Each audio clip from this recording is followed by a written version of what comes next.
And Secretary Nielsen, it's not a new problem that the Western world or the world has faced since the introduction of the printing press. Of course, there's been defamation, libel, slander, misinformation spread.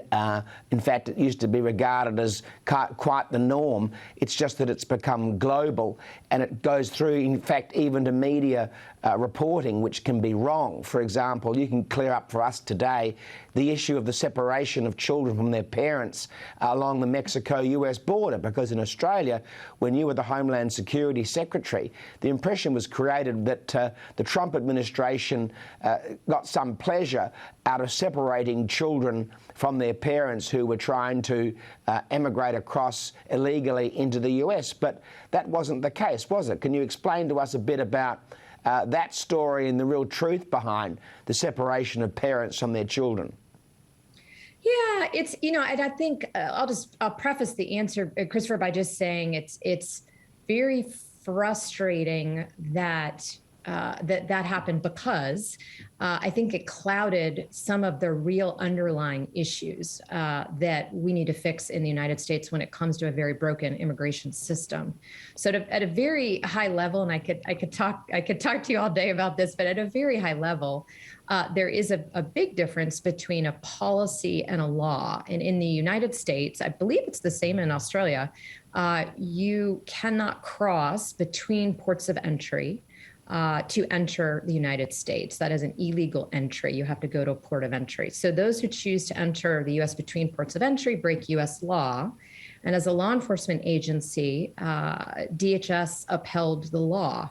So to take it one step further, when adults were referred to a prosecutorial setting, we in the United States do not put children in jail with their parents. So when a parent is prosecuted for a crime throughout the U.S., for any crime that requires that prosecutorial setting, the child doesn't go with them.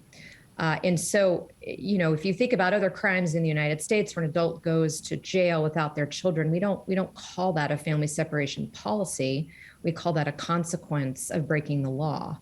Now, it's a strange situation in the United States, because what happened essentially throughout my term, we saw the United States Congress failing to do its job in terms of fixing a very broken system and making sure that CBP and DHS had the resources it needed to execute its mission, but at the same time calling on law enforcement not to enforce laws, not to do their job.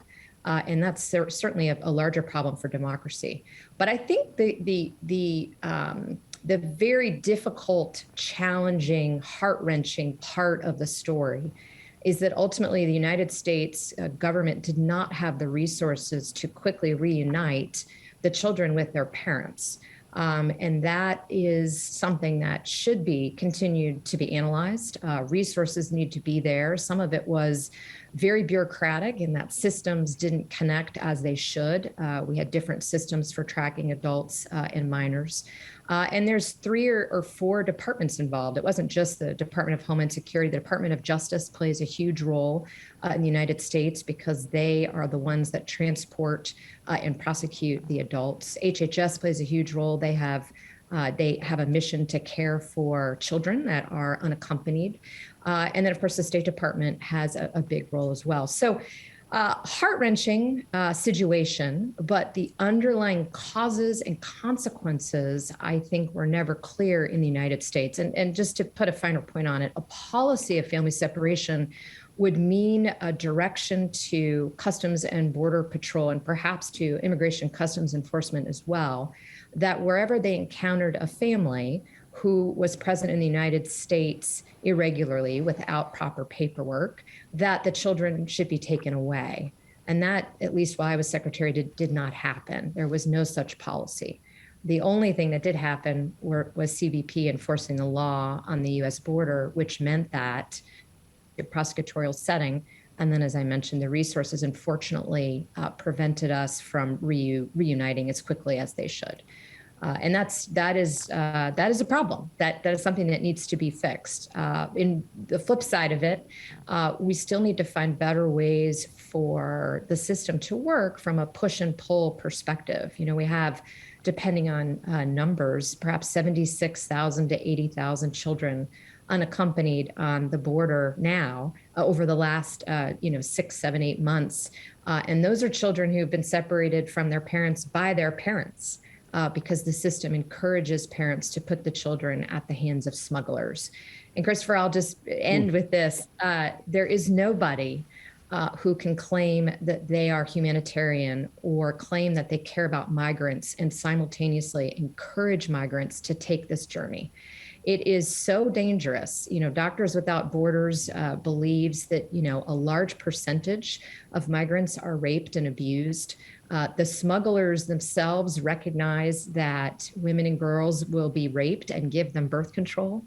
It is a terrible, terrible journey, and we're seeing some of that play out in the press now. But the system needs to be fixed. I worked very hard to find a way to help migrants sooner in the process so that they didn't have to travel to the United States border to claim asylum. Why can't the law in the United States be that you can claim asylum elsewhere? But it's not. We differentiate between refugees and asylees. So a very complex issue. But your larger point is right. The problem with the misinformation is that it disabled the country from having a true conversation about what needed to be fixed.